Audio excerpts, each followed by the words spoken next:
Welcome to the Self-Growth Nerds podcast. I'm your host, Marie, a courage coach, creative soul, and adventure seeker. Since through hiking the Pacific Crest Trail in 2019, I'm on a mission to help you embrace your most confident self so you can achieve your dreams too. If you're eager for deep conversations, big questions, and meaningful connections, join me on the quest to discovering how we can create a more magical and memorable life. Hello nerds, how are you? I'm really good. I just had a really amazing coaching session with my clients, and we had a conversation about what to do when your partner is not growing in the same way that you are. So one of my clients was saying they get really annoyed because they feel like they're on a different level. They're further than their partner is in terms of growth, and they get frustrated about that. And it comes out in lots of tiny ways, and they don't like how they treat their partner when this happens. So we had a really profound conversation about this, talked about how you can deal with that in a way that's not going to put distance between you and your partner or you and your partners. It can even be your family members, but in a way that's going to bring you together.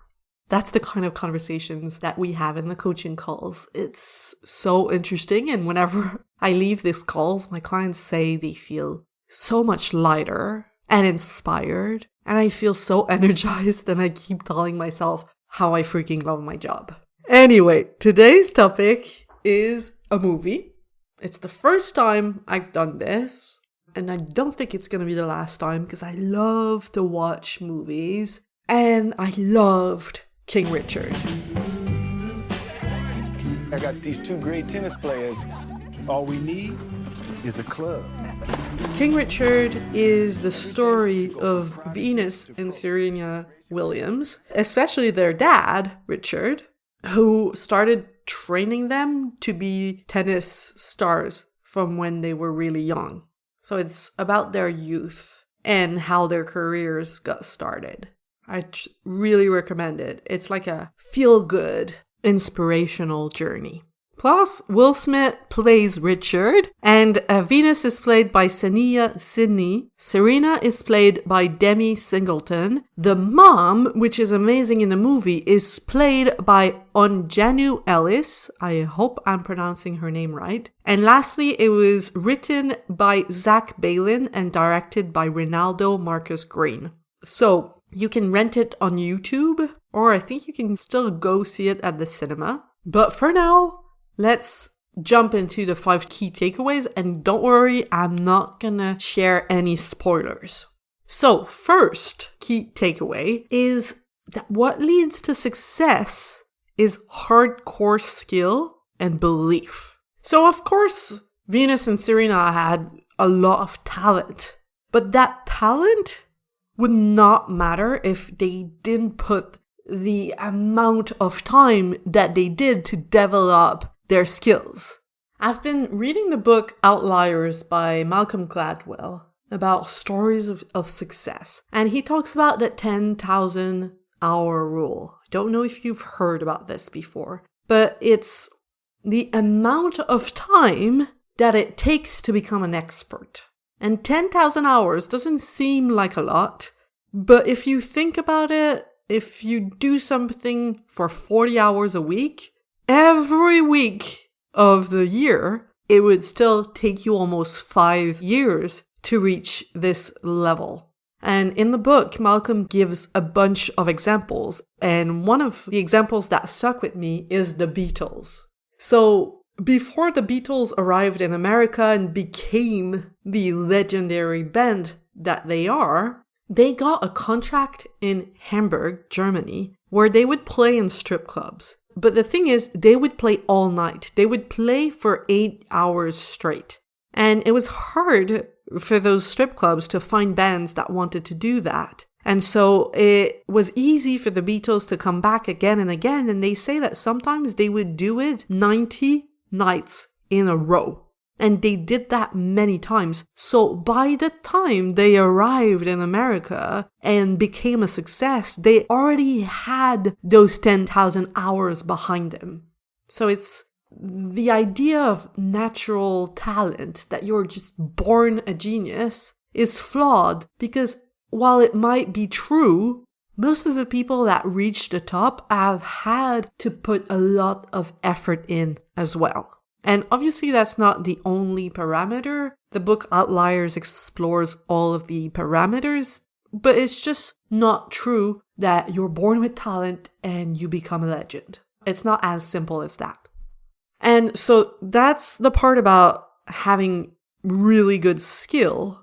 But I also want to talk about having really strong belief. Okay? In the movie King Richard, Richard believes in his daughters so freaking hard. He is certain that they will make it big. And he shows up differently because of his belief. And his belief is contagious, first to his daughters, but also to the people that he meets. Not all the time. Some people find it really annoying, but some people see his belief in his eyes. They can sense his energy and they want to be part of it. And that reminds me of something one of my coaching teachers said to us. She said, your conviction is what's going to convince people.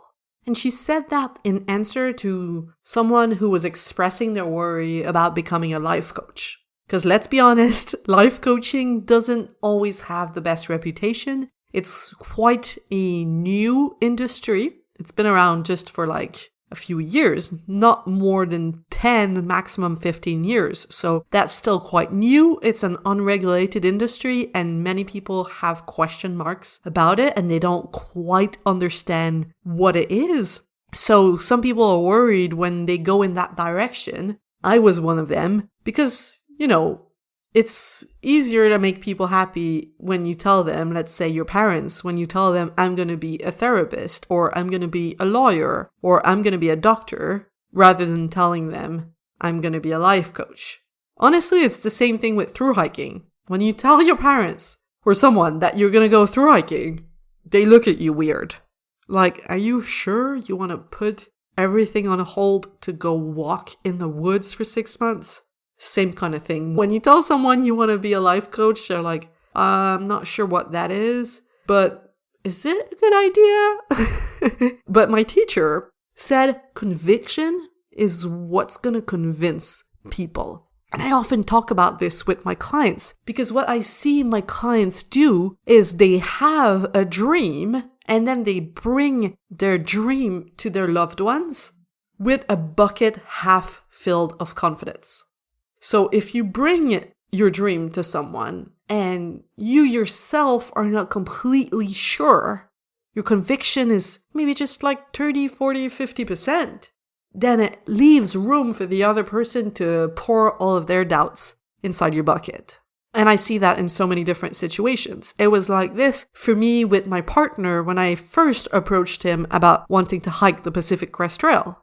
When I first approached him, like, I'm thinking about doing this. What do you think? And he was like, well, that is far. We're going to be apart for a long time. I don't have time for this. And, he put his doubts into my bucket because there was space for it. Same thing with a client of mine who wants to start her own business. She wants to go freelance, leave her job, go freelance. And she told me, but I told my partner about it. He's not too sure it's a good idea. And I said to her, how did you tell your partner about it? Did you bring it up with a plan and strong conviction? Or did you bring it up with a shaky voice and a question mark in your face? And she kind of laughed and she said, yeah, that's exactly what I did. And I completely understand because we all do it. We want to be validated by the other person. We would wish that the other person goes, yes, I fully support you and your dream and you can do this. But that's not often what happens. Often what happens is that you're going to have to validate yourself and then build up your conviction, make a plan, and then approach your loved ones. But only once you're committed, only once you've put real effort in growing your belief that it's possible, and only once you've looked at how you can make it happen, and you've got a pretty solid idea. Otherwise, you can share your dreams. Just don't expect the other person to fill your bucket for you, all right? And before we move on to the next key takeaway, I want to look at what it's like when you only have skills and no belief. When you only have really good skills and no belief in your capabilities and in the infinite possibilities of the universe, you might not have the courage to ask for what you want and to go after opportunities. So I see it a lot with people who go get lots of certifications and they become brilliant in what they do, but they stay hidden because they have imposter syndrome, because they're not sure their ideas are good enough, and they're aiming for perfection before they step out into the world. So that's when you only work on strengthening your skills and you forget to work on strengthening your beliefs. You get really, really good at something, but you stay in your basement. I see it with so many people. And on the opposite, when you have really strong belief, but you neglect your skills, it always show up because you put yourself out there and you make promises, but there is disappointment involved because you cannot deliver. So it's like the restaurants that have a really beautiful shop front, but the food doesn't taste good. You don't go back. As a coach, for example, it would be having really good and convincing marketing, but not being able to really help your clients. And as a thru hiker, it would be thinking, oh, it's just a hike. I can do it. I don't need to prepare. It's a piece of pie. Then you get there and you can't actually do the thing because you haven't put in the work needed to actually hike 2,600 miles. Okay, so that was key takeaway number 1. What leads to success is hardcore skill and hardcore belief. Now, key takeaway number 2 is failing doesn't matter. Showing up does. So there's a point in the movie where Venus goes to a match, and it's really important for her to win that match. She expects to win, and she works hard to win. And in the end, she fails. The other person wins. And she goes back into the locker room. She's really discouraged. She seems ashamed. She has her head between her knees. And her parents come and join her. They try to give her a pep talk. And what they tell her is that failing doesn't matter. What matters is that you freaking showed up. The result is not important. It was really scary, and you showed up no matter what. So hold your head high. You can be proud of yourself. It makes me want to cry when I say this. And when she leaves the stadium, and there's like a bunch of people there to clap for her, and it launches her career. So what I want to say with this is you got to reward yourself for showing up, not for succeeding. Succeeding is like a bonus because so often succeeding is outside of our control, whereas showing up is not. And if you reward only your successes, it means that when you're going to fail, you're probably going to beat yourself up. And you should never be angry at yourself for failing. Rather, you should be disappointed that you didn't show up. That's a completely different way to look at things that we have not learned. And I see this a lot in all of you that come talk to me, and I see it in my clients. When they're learning to believe in themselves and their dreams, they say to me, I can be successful. I'm working on believing that this can work and this can be amazing and this. And yes, I do want them to believe that, but I also want them to embrace failure, to expect failure. Otherwise, it's black and white thinking. Otherwise, it's going from believing that I can never be a success to believing I can be successful. But it's an in-between. It's I'm willing to show up for what matters to me, I'm willing to fail. I'm willing to grow from that failure. And I'm willing to succeed on the other side. But succeeding, like I said, is just like an unexpected gift to be grateful for. The nuance is subtle. So I'm going to give you an example. Back in November, when I launched Brave and Bold for the second time, I met with my coach afterwards and I said, I'm so proud of myself. I have 10 new clients. And she was like, you can be proud of you. But instead of being proud that you have 10 new clients, be proud that you showed up for your launch, that you were there every day talking about your program with energy and with love. That's what you gotta be proud of, not the result, because the result is kind of outside your control. Whether someone decides to be a client or not is their decision, and I cannot tie someone else's decision to my worth. So the fact that 10 people back in November decided to join is not what should make me feel better about myself. Otherwise, what happens is if I make a launch and I don't get numbers that I find satisfying, I'm going to make it mean something about myself. Do you see the difference? It's kind of like when you work really hard on a project, the working hard on the project should be what you're proud of, not the grade at the end.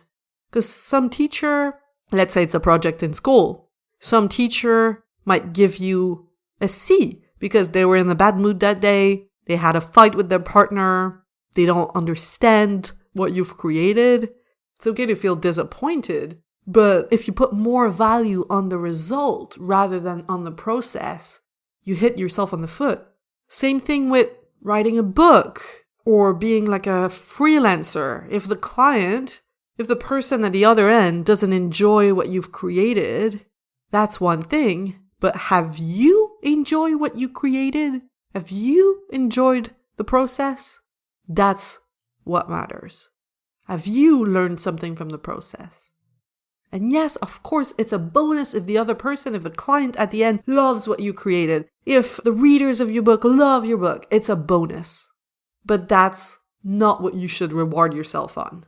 Okay, hope I made my point clear here. I want you to basically rewire your identity so that you don't think, I want to succeed. You think, I'm someone who shows up no matter what. Or actually, you know what? I want this to be the definition of success. So, success is not making a lot of money or receiving awards. Success is showing up for what matters to you. So, if you say, I want to be successful, it's gotta mean, I want to show up for what I care about. I want to live a fully conscious life that's led by my heart, not led by my fears. Key takeaway number 3. Stop waiting for inspiration. There is so much strength in doing something even though you don't feel like it. Okay? In the movie, Richard brings his daughters to practice like at night, in the rain. Whenever they have planned to practice, they practice. It's not an option. They don't make it an option. And that's something I had to learn when I was training for the PCT. Whenever I planned to train in my calendar, I thought, I cannot argue with myself. Because once I'm going to be on the trail, I will not have a choice because you have a certain amount of food in your backpack. So if you don't feel like walking one day, then it means that you're going to run out of food before you get to town. And you have to train your brain that way. Because what happens is we plan our weeks. We're full of good intentions. We're like, ooh, I'm going to train on Tuesday morning at 6. I'm going to meditate every evening. I'm going to journal with like coffee in the morning. It's going to be amazing. We have all of those magical ideas. But then when the time comes to do the thing, our brain is resistant. And that's completely normal and to be expected. Our brain's like, why would I do that when I can keep sleeping? Or why would I do that when I can just scroll my Instagram? Our brain doesn't want us to get better, doesn't want us to grow. Our brain wants us to stay in the cave, do nothing. So you have to expect that. And when it happens, and you've got something planned, you do it. Like Venus and Serena in the movie. You practice in the rain and you make the most of it. You keep your promises to yourself. And obviously you always have better things to do. Your brain's going to be like, oh, but you should be doing this instead. You should be doing that instead.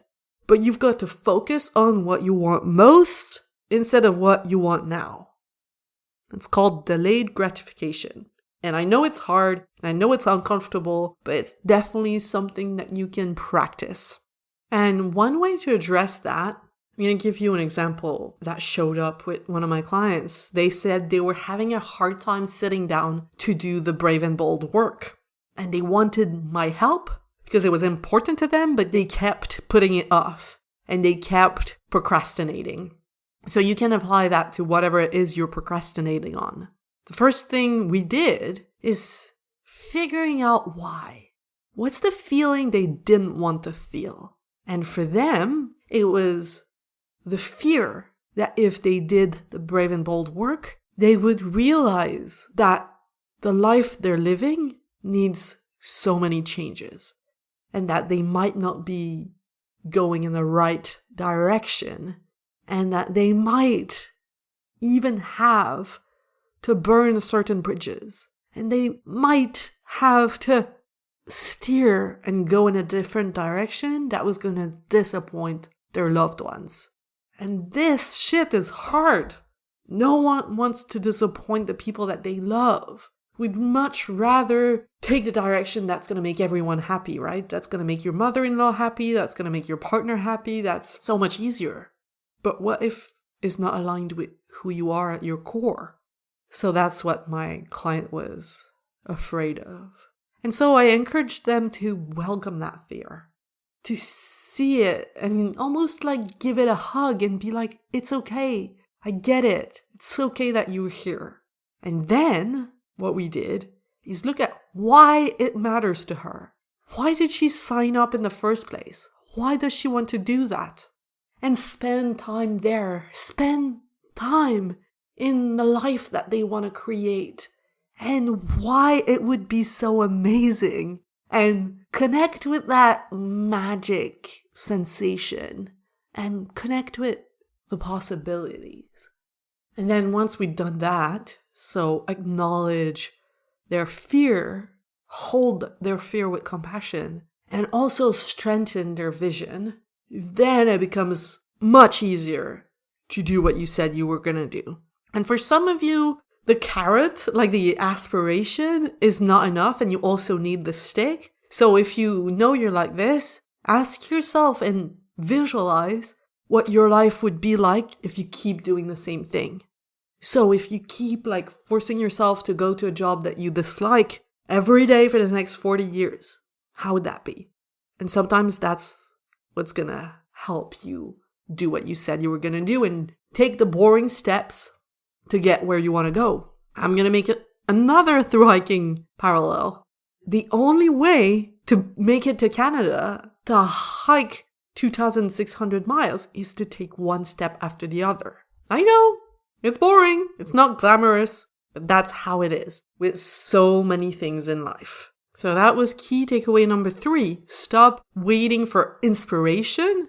Plan your dreams in your calendar and show up, do the thing. And if you keep procrastinating, sit down and have a talk with yourself or get yourself a coach because you've got to figure out exactly what you would gain from it and get really excited about it.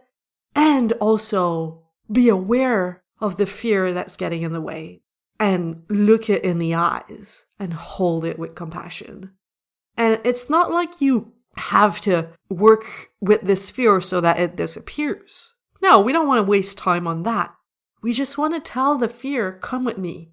Just sit next to me in the car, and that's where we're going. You can get shit done while being afraid. Just have to make space on the passenger seat for fear, say hop in, and let's go. Key takeaway number 4. Confidence is not condescending. Confidence is pure. And that's one of my favorite scenes in the movie. Venus is getting interviewed by a journalist who's like an old white man. And she says something like, I know I'm going to be great. I know I'm going to be a great tennis star. And he tries to instill doubt into her. He's like, how can you know? But really, I mean, you're just 14 years old. How can you know? And he keeps questioning her confidence. And you can see her being like, she starts doubting herself.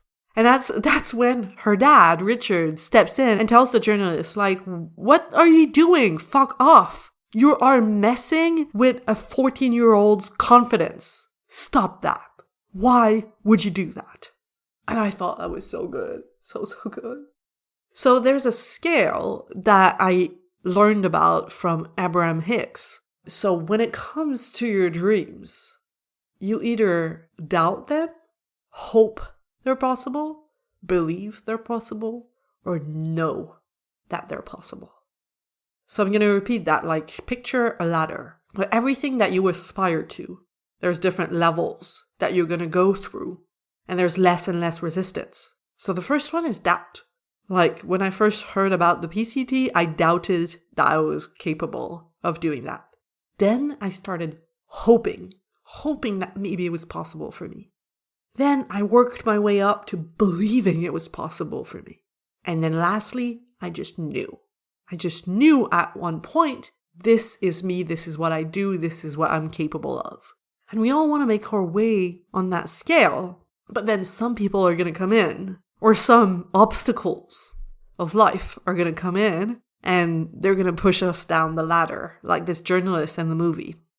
But these people should be taken with a grain of salt, because those who feel threatened by your confidence are those who doubt themselves, who are lower on the ladder, and they want to see their doubts reflected somewhere.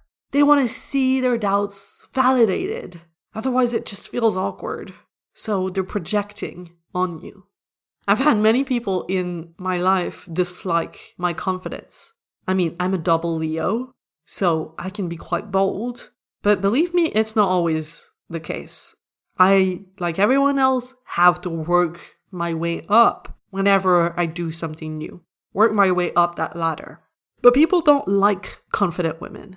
It makes them feel uneasy. It creates cognitive dissonance within ourselves because we've been taught that women are a certain way. Women should be quiet and reserved and polite. So when you see someone that doesn't fit that belief, creates cognitive dissonance, and you want to bring back balance to feel comfortable again. So what we tend to do is make these people feel realer by looking for flaws. Second Chance, who is a hiker who hiked the PCT in 2019, he became well known because he was overweight and decided to do this challenge to push his limits and to improve his life. He got so much hatred for it just because he was becoming happy, because he was becoming more of himself. There were people in their basements that just couldn't handle it. Maybe they saw themselves in him, but the way that they saw themselves didn't fit with what they saw in him. And that created unbearable cognitive dissonance that they needed to bring it back to balance and find ways to confirm their identity, confirm the way that they saw themselves, which is maybe incapable and unhappy. You're going to see evidence of that everywhere. But don't let yourself be deterred by that. People who are happy, who are pursuing their own dreams, are going to be supportive. They don't have time to waste spitting on you. So, that was key takeaway number 4. Confidence is not condescending, it's pure. And you can see it in her face, in Venus's face when she's like, I know I'm going to be great. She's not bragging. She just has this confidence, this warm confidence in her heart that allows us to work hard and keep going. And she's not saying, I'm better than you. She's saying, I know I can do incredible things. And I also know I can do incredible things. And I know that you can do incredible things. And I really hope you're going to work on bringing your belief up the ladder. I see it in my clients sometimes. I tell them about, oh, have you seen what this person made? It's amazing. And it makes me think of you. And they say, oh, but no, but that's them. That's possible for them. but that wouldn't be possible for me. And sometimes they tell me, I want to live that sort of life. Like, I want to be a freelancer. I tell them, it's possible. We see people do it. If people can do it, so can you. And they tell me, oh yeah, it's possible for them, but it's not possible for me. And that's a matter of raising your belief. It's not facts. It's just what you think right now. But that's something we can work on together. All right, so number 5, do it your way. You are the expert of your own journey. What happens in the movie is that Richard decides that Venus is no longer going to do tournaments for a while. And so for many years, she just practices and doesn't do actual games. And they are being criticized for that by the whole tennis industry. They are being told, this is not how it's done. She's never going to be able to make it in this world if she doesn't do tournaments. She needs to practice. That's just how it is. And he keeps saying, we know what's best. That's not what we decide to do. We have our reasons. We love our reasons. I see that so often in real life. Again, it's cognitive dissonance. If you are so certain that that's how it has to be done, it makes you super uncomfortable when you see someone doing it differently, and especially if they succeed. Because if they fail, you can say, oh, see, told you, that's how it's done. But if they succeed, you think, oh shit, I guess they must be the exception. And then when you keep seeing people succeeding in a way that's new to you, then that creates an awful lot of discomfort. And an example would be with coaching. Most coaches are going to do discovery calls with the people that are interested in working with them. And I don't really do them. I will sometimes if someone asks me, but it is not part of my process. And that's fine. That's just fine. That's how I chose to do it. And I love my reasons. But I had a few colleagues tell me, well, you can't do that. That's just not how it's done. Like, no one's gonna work with you if you don't do discovery calls. And I said to them, well, they are, though. They are. And they go, well, yeah, no, that's not possible. And I'm sure that's happened to you. Like, try and think of a situation where the person was just dumbfounded, like, but no, that's not how it's done. If something doesn't match what they believe, it's just impossible to fend them. Cannot say that word. And for many people, it's with religion. Like, if you grow up religious and you think that sex before marriage is bad and that you should get married, then you should get a house, then you should have kids. I'm not even sure what the right order is. Then if someone does it differently and they're happy, oh, it bugs you. And there's so many examples of that. But one thing I know, and even deeper now thanks to King Richard, is you've got to have the courage to trust yourself, to trust your way, and not fold under other people's expectations. You're the expert of your own journey. Can I give you another example? What comes to mind is self-publishing. So when you write a book, the usual way is to find an editor, find a publisher, go through the traditional path.